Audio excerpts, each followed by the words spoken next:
आप देख रहे हैं सुनील श्रीवास्तव के साथ हिंदी भूतिया स्टोरी। अच्छी लगा करे तो सब्सक्राइब कर लिया करो भाई। आप देख तो लेते हो, सब्सक्राइब नहीं करते हो, कर लिया करो भाई। बहुत काफ़ी दिमाग खर्च करके कहानियाँ लाता हूँ भूत की आप लोगों के लिए, सब्सक्राइब कर लिया करो।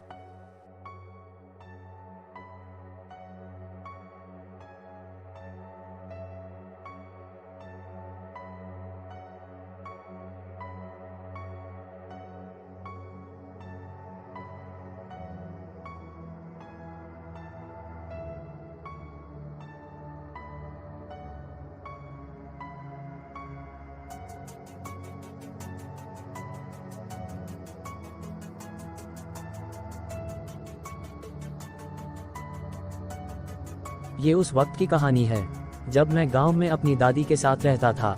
मेरी उम्र 15 साल थी। मुझे भूत प्रेतों, चुड़ैल इन सब को असली में देखने का शौक चढ़ा था। चुड़ैल की कहानियां तो मैं बड़े मजे से सुनता था और हमेशा बोलता था कि कितना मजा आएगा अगर किसी चुड़ैल से सच में मेरी मुलाकात हो जाए तो। मेरी दादी की किराना और दूध की डेयरी ऐसी दो दुकानें थी। दादी और मैं मिलकर दोनों दुकान चलते थे। गांव में हमारा बड़ा नाम था। हर रात को दुकान बंद करके दादी घर चली जाती और मैं अपने दोस्तों के साथ चौराहे पर बैठकर एक दूसरे को भूत प्रेतों की कहानियां सुनते। कभी कभी गांव के बड़े बूढ़े भी हमारे साथ बैठ के हमें चुड़ैल की कहानियां सुनाते और कहानियां पढ़े 13 बेहद डरावनी भूत प्रेत की कहानियां।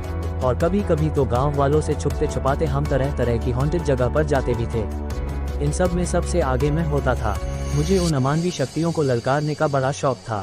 पर मेरी जिंदगी में एक दिन ऐसा आया कि मुझे एहसास हो गया कि मैं कितनी बड़ी मुसीबत को बुलावा दे रहा था। भूत प्रेत की सच्ची कहानी। जब रात को एक भटकती आत्मा ने विवेक पर किया हमला। उस रात दुकान बंद करके दादी घर पर चली गई थी और मैं दोस्तों के साथ दुकान की सीढ़ियों पर ही पंचायत लगा के बैठ गया थे। मेरे एक दोस्त बाबूलाल ने चुड़ैल की एक सच्ची घटना बताई। पड़ोस के गांव वाले कुछ लोग हफ्ते भर पहले रात को जंगल से लौट रहे थे। उसी वक्त उन पर एक चुड़ैल ने हमला कर दिया था। उनमें से एक को तो उसने किसी शिकार की तरह दबोच लिया और उसकी गर्दन पर अपने लंबे नुकीले दांत गड़ाकर खून गटकने लगी। बाकी लोग जैसे तैसे जान बचा के भागे निकले थे और उनका वह दोस्त जिसका चुड़ैल ने खून पिया था, वह अगले ही दिन जंगल में तालाब के पास बेहोशी की हालत में मिला था।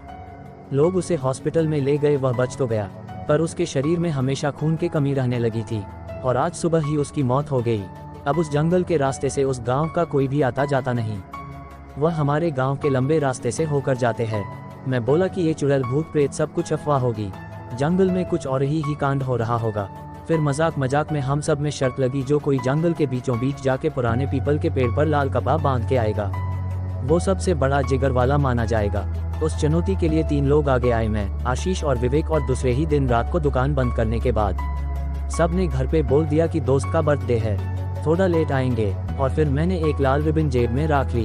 यह पढ़े एक भूत प्रेत के सच्चे अनुभवों का संग्रह। आप पढ़ रहे हैं खून की प्यासी चुड़ैल भूतिया चुड़ैल की कहानी। और विवेक की मोटरसाइकिल पर हम रात के 9 बजे निकले और बाकी दोस्त जंगल की सीमा रेखा के पास खड़े रहे। आशीष मोटरसाइकिल चला रहा था। उस दिन चांदनी रात थी, इस वजह से आसपास का नज़ारा ठीक ठाक दिख रहा था।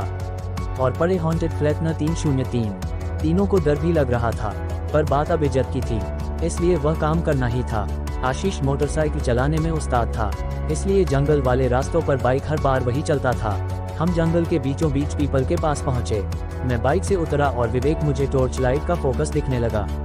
मैंने लाल रिबन निकली और जाके पीपल की टहनी को बांध दी। और जब मैं पीछे मुड़ा तब एक नुकीले पत्थर से ठोकर लग के मुंह के बल गिर गया। मेरे पैर में गहरी चोट लगी और खून पानी की तरह बहने लगा। मेरे दोस्तों ने मुझे सहारा देकर बाइक पर बिठाया। फिर हम गाड़ी स्टार्ट करके गांव की तरफ निकल पड़े। बस थोड़ी ही दूर गए थे कि पीछे किसी की गुर्राने आवाज आई। आशीष ने मोटरसाइकिल रोक दी और हम तीनों ने बाइक पर ही बैठे बैठे पीछे मुड़ के देखा। और उस वक्त जो नज़ारा हमारी आंखों के सामने था, उस देखकर कुछ समय के लिए हमारे दिल धकना नाक सांस लेना भूल गए, क्योंकि मेरा खून जिन पत्थरों पर गिरा था, उन पत्थरों को एक औरत एक एक करके चाट रही थी। वह औरत पूरी तरह खून से नहाई हुई थी, सिर्फ उसकी आंखों की सफ़ेद पुतलियां दिख रही थी। खून चाटते वक्त वह हमारी तरफ ही दिख रही थी। कहानी का अंत। तभी अचानक उसने पत्थर फेंका और हमारी तरफ झपट पड़ी। और फिर आशीष ने किसी रेसर की तरह बाइक भगाए। मैं उसे देखने के लिए पीछे मुड़ा था तो वह औरत 4 पैरों पर किसी नरभक्षी भेड़िए की तरह हमारा पीछा कर रही थी। एक पल के लिए तो उसने हमें पकड़ ही लिया था, पर किस्मत से आशीष के हाथ में बाइक थी। उसने गाड़ी 80 या शायद 90 के स्पीड से भगाई थी। और जब हम जंगल की सीमा के बाहर आ गए तब न जाने वो भयानक चुड़ैल कहीं गायब हो गई।